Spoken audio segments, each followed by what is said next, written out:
Joining us now on Sunday Sports Extra is Andrew Greif, Oregon beat writer for the Oregonian. Andrew, long night for you and for really everyone who was out in Pullman, including the Ducks themselves. Made it back after what was a close, exciting game, maybe closer and more exciting than most people had expected. And looking back on last night, Marcus Mariotas' play stands out. He was spectacular against the Cougars. 21 of 25, I think over 300 yards passing, 5 touchdowns.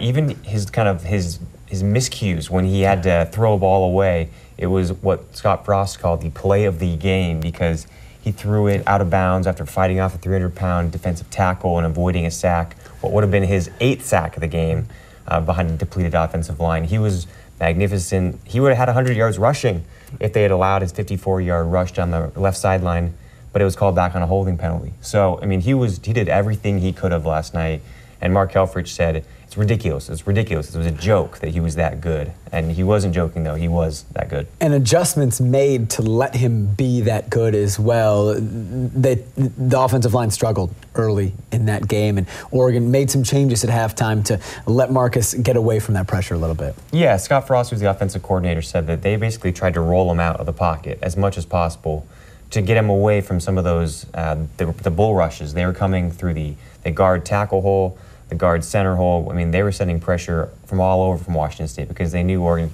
didn't really have the horses to stop it.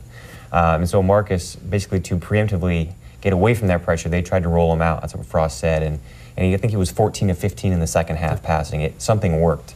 No Jake Fisher, no Tyler Johnstone, no Andre Irurethagoena for last night at least, possibly further. We know Tyler's out for the year, but outwardly the team is saying that they're not concerned about the offensive line.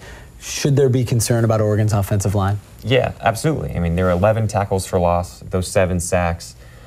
These guys are all versatile. That's kind of the calling card of Steve Greatwood's offensive lines, is everybody can play every position. Roman Escrasio was a defensive lineman coming out of high school. I mean, they're very good, but there's day one assignments that were breakdowns. That means assignments that should have been picked up and learned the first day of fall camp. Mark Helfrich said today that were mistakes 4 weeks into the season.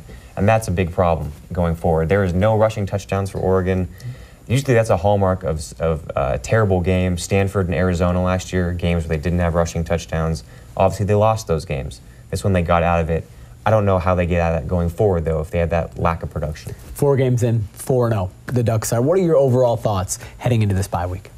In some ways, you have to like the way they kind of close with a finishing kick. Since trailing against these last 3 opponents, Wyoming, Michigan State, and Washington State, they've had a really good show, I think outscoring them 90-10 after trailing by at least a little bit. That shows us that it's the same Oregon team of old that kind of, under Chip Kelly's era, they would come back and stomp you in the second half with that pressure and the turnovers. But they're not starting very well. And you kind of wonder, when can they manufacture some luck for themselves in the first half via tempo or turnovers? Something has to give, and Oregon is 4-0, but there are definitely some cracks in the foundation. A week and a half to figure out how to seal those cracks. Arizona comes to Eugene a week from this Thursday. Andrew Greif, the Oregonian, thanks for joining us on Sunday Sports Extra.